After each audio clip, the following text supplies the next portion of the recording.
YouTube. Danny Staten here on the Daily Dan Blog. I'm back with another comic book review. I know you've been waiting on this, right?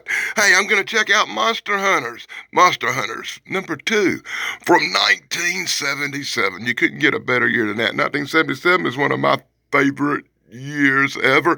And you know I'm into cryptids, I'm into monsters, so you know I'm going to love a comic book called Monster Hunters. Hey, I got a question for Chance. You know, Chance, at the Nostalgic Pod Blast, when it says read comics like that in the corner and ain't got the barcode, does that mean it was a direct to the store or direct to your house issue? I've never seen one of these on one of these really old comic books like this for the Monster Hunter series. I've only got one other one. I've got a number 10. I reviewed that. Remember that one? This is a number 10 I reviewed. It was pretty cool. And it's also from 1977. They must have put out a lot of Monster Hunters in 77.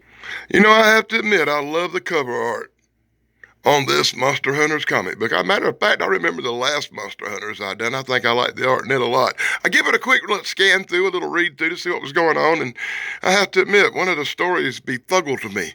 One of the stories bothered me. I had to look through it twice and still couldn't quite grasp it. It's weird.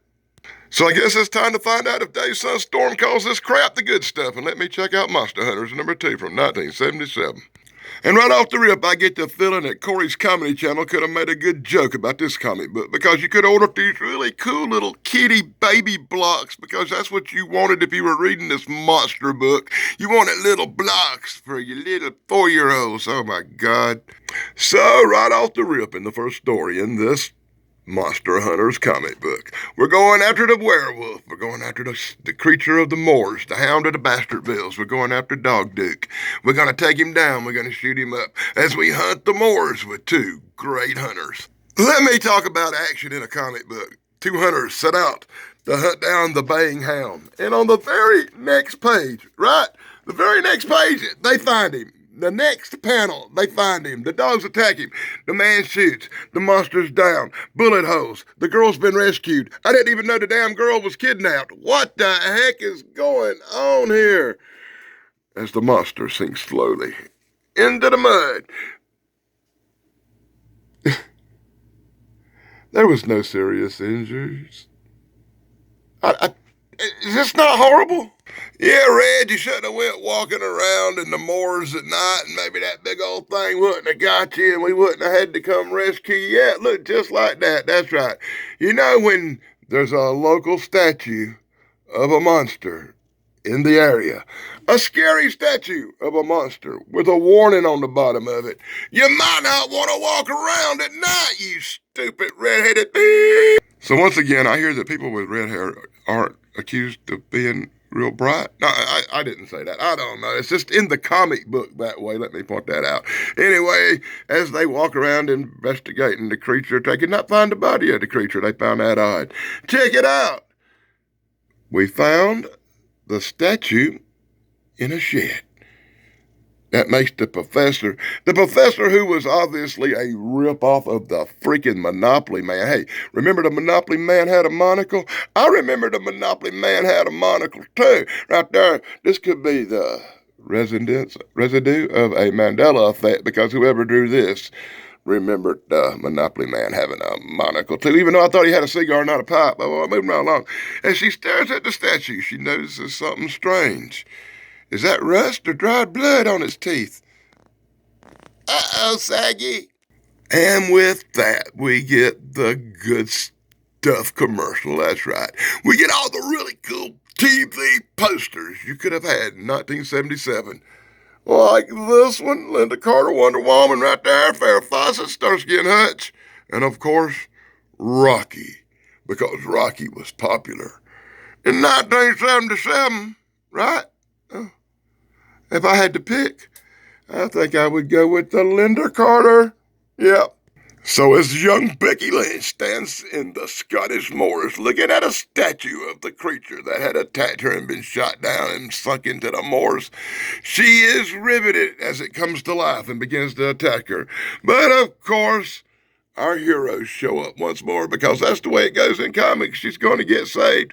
And they attack and beat as the Ravenous foam comes from the creature's mouth, looking like a cross between a werewolf and a gill man. Check out them ears. Are them ears aquatic? Let me know in the comments below if this cryptid meets any of your standards, right? Of course, the guy shows up and puts some more silver bullets in it, and as it lays dead, they realize it had covered itself in mud to appear as the statue. Smart creature. The end. It's dead. Oh my God.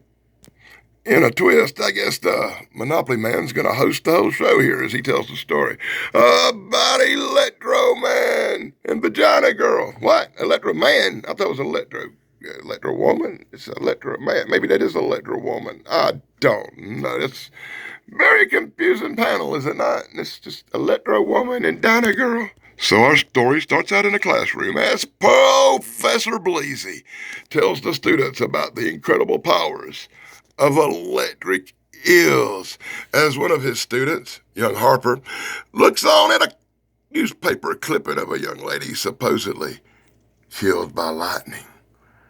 Lightning? Electric eel. Lightning. Electric eel. A subtle plot point, I do believe. Well, I hadn't did this gag yet. In full panels brought to you by the Daily Dan blog. She's got legs. She knows how to use them. She got legs. Oh, God. Anyway, Harper's pointing out the fact about the electric eels as Brent eavesdrops and looks on because Brent's a troublemaker. We all know Brent's a troublemaker, don't we? Anyway, girls are walking by, and even everybody's picking on old Brent over here. He's well known for telling lies and making fun of people. Brent is not popular. Brent, he's a Dillhole. Anyway, moving right along, another body is found. Bleezy is telling young Hopper about the power of the eel. He has done experiments with the power of the eel. That one of his little guinea pig experiment people has developed a little electrical power of the eel. I think Bleezy might have a little power of the eel. Harper's beginning to catch on. Harper's a little suspicious at the power of the eel as him and Legs run over to catch the protest as the students are going crazy, wanting to know who is responsible for the electric murder. What? The electric murders all of a sudden went from lightning strikes to electric murder. Harper and Legs travel on. Oh my God, I'm sorry guys, I was just attacked by zombies as comic books flew out of nowhere to the table where I am recording this video. It shocked me, it startled me. So once again, in full panels brought to you by the Daily Dan blog, I give you a first for the first time ever making a comic book video. I was attacked by zombies. Isn't that funny? As they find Bleezy on the floor smoking. I think his pet projects done give him a hard time. That's right. Bleezy points towards the electric eels and some paperwork. Harper grabbed the paperwork, read through the experiment, and figure out Electra Woman's on the loose looking for Vagina Girl. That's right. Electra Woman's on the loose. The experiment's gone crazy. Harper says, I thought it was Electra Man. Why does the experiment say male, but I see female? I thought it was a woman. Oh, it's funny how the power of electricity can make you appear as a man or a woman, maybe. Because we all saw that cover title, Electra Woman, and now it's Electra Man, and then it's back to Electra Woman. And it may be the first electro-transgender character in a comic book. As Harper puts the debacle grab on Electra Man, Electra Woman thing, it turns into zap power and knocks Harper on his booty. Harper laying there going, oh, that hurt. I got shocked and popped. Harper still jumps up and goes in pursuit of the Electro Man thing. And while we're talking about Harper, we might want to let you check this out, Michael. You could order this back in 1977. You'd have had arms like Hulk Hogan instead of them little chicken wing things you call arms now. But you keep on doing them push-ups and you keep on doing them set-ups, and maybe one day you'll be a grown-up man like everybody else. Start by. And you could have had this really horrible little metal card with your social security number. I actually had that very one right there with the eagle. And guess what? In some old billfold somewhere, I still do. So, YouTube, we suffered through probably one of the worst stories I've ever endured as Electra Man charges up on the machine. Electra Man summons all this power to fight off Harper. And when you got to summon all your power to fight off Harper, you must be You must be named Mox. No, Mox, I'm just kidding. No videos about me, please, bye. It's a joke. It's a joke. That's right. Some people can't take a joke. Funny thing, I made this channel and I put a couple of jokes on somebody, purely in jest. It was only designed to bother one person and kind of fuck with them a little bit. And now people want to give me a hard time about it. I'm going to explain all that on a live stream one day real soon. But it is really messed up when people can't take a joke. Like Harper here, who just got blowed up in the lab when he throwed water on Electroman. You shouldn't do that as the explosion blowed through the lab. I think Electroman might have bought the farm as Harper crawls away. Such excitement always calls for a commercial. And we get all the stuff we could have ordered back in 1977. So Harper reels, Harper faints, Harper goes down as the fumes of the fire overtake him. 3 days later, Harper wakes up in the hospital, has a little bite to eat, and realizes that he had survived his encounter with the Electroman. And the Electroman was dead as somebody brings Harper fresh dinner, fresh fried fish. Harper revolts. The last thing he wants to smell after his encounter with the Electric Eel Man is the burning smell of fried fish. Harper barks. And the Monopoly Man fires it up. It looked like Dr. Wu without a beard, right? So as I go real slow through the monster mail, giving old Marone a chance to check it out. Giving Marone a chance to read every word, because that's what he does. Let me rephrase it. I made a channel, and I will admit to it, to mess with a friend. Actually, the friend was making videos about me and messing with me. His name was Mox. So I made a channel called Dogface Mox and put his face on it. I did, it's true. And he was making videos about me, and I made videos about him, and it was a YouTube war. But me and old Mox made up, and I changed the name of that channel to King Mox. So, once again, that was a couple of years ago. And Lily Dan is well known to make a channel to mess with somebody. Kind of in a joking way, just so certain people know that. So when you're checking out True Cryptid Encounters, Book 1 by Bigfoot Michigan Rob, I want you to think about this video about the monster hunters. Because Bigfoot Michigan Rob is like my friend Eric Wood at the Eric Wood Podcast. These guys are real monster hunters. Because it's shout out time. And as always in these comic book videos, I always take a few minutes to do a shout out or two. And the number one shout out to my number one guy, my best friend on the Good Stuff world, Dave Sunstorm, the Good Stuff Guru, and his incredible brother, Steven Sunstorm, the Good Stuff Brothers, here on YouTube, as well as Thrash Pondo Pines. Be sure to check out Thrash. He saved every one of us. And be sure to check out my friend Pat McCormick at the Golden Ranger TV for all your retro TV trivia needs. As well as all the other good stuff, People Brain Benders, Banners, Retro Nerd Girl, the Nostalgic Pod Blast, My Plug Is Everywhere, Corey's Comedy Channel, Big Guys 45 BK on the air, and of course, don't forget to check out Shock Theater Official for all the horror movie classic stuff. I got a new video up on that one. And we come to the conclusion, the last story in our terrible, terrible comic book of nightmares. We gotta find old Ellie Mae Clampett right here, heading off with some treasure hunters. They're heading off to a mythical island looking for the Conga Kuka Klaka treasure. Oh boy, this is gonna be horrible. That crap so bad they had to put a commercial for an insect-eating plant in this thing. It's a Venus flytrap. Hey, how many of these did you have when you were a kid? And just because all the kids didn't have enough trouble, let's put an ad for the magic power of witchcraft in this comic book, right? Because we want all the kids out there to order our books and become witches. You can become witches. I swear to God, this is a comic book for kids from 1977, and you could have learned the power of witchcraft. Some things never cease to amaze me. What the excitement of this last story, armed thugs, explorers, trapped through the jungle with the Monopoly Man's actually in this one. So Monopoly Man and the gang, May and the gang, they traveling through the jungle. They following some directions on a disc. They following the directions on the disc looking for a magic island full of gold. And it don't take long as the directions on the disc lead them straight to an island of gold in the middle of a harbor. Let's blow up the raft and sail on out there. Boy, this story really moves quick. I guess even the book wants to get it over with. So in full derogatory panels brought to you by the Daily Damn Blog, the torture never stops, but the art's really good. As a matter of fact, I can't believe how fast the story is traveling. They paddle on across the lake. They enter the temple. They find a temple. That's right, a big mine-looking temple on this little island in the middle of the lake. Hey, this kind of sounds like Cutatito thing that, I don't know. I saw it on a video. Had to pause it for a minute and look up Lake Tiaquata. I can't pronounce that word. Tiaquata.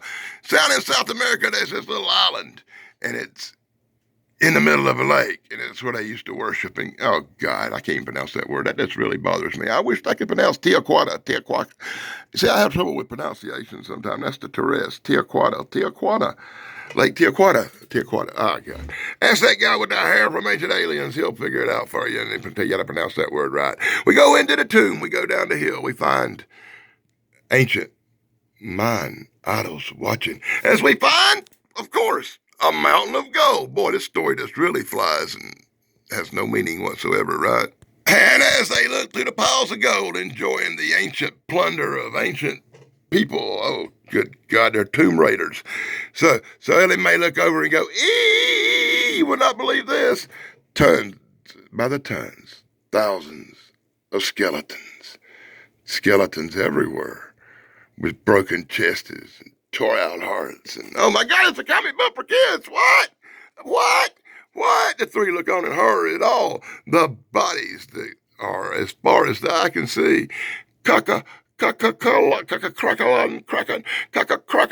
what a horrible pronunciation on this. Somebody spell that out and pronounce it for me in the comments below, please. As a trapdoor opens and the Monopoly Man falls down into a lake of bubbling goo, I think he just got evaporated. Ellie Mae grabs Lee Goop over here and tells Lee Goop, hey, Brent, we're in trouble. Such excitement always calls for another commercial as we get probably the best commercial in the whole freaking comic book. That's right. We get Star Trek. I'm trying to get that in focus so you can actually read it. Anyway, it's a big-ass poster book for Star Trek, and you could have had that back in 1977. Hey, what year did that movie come out?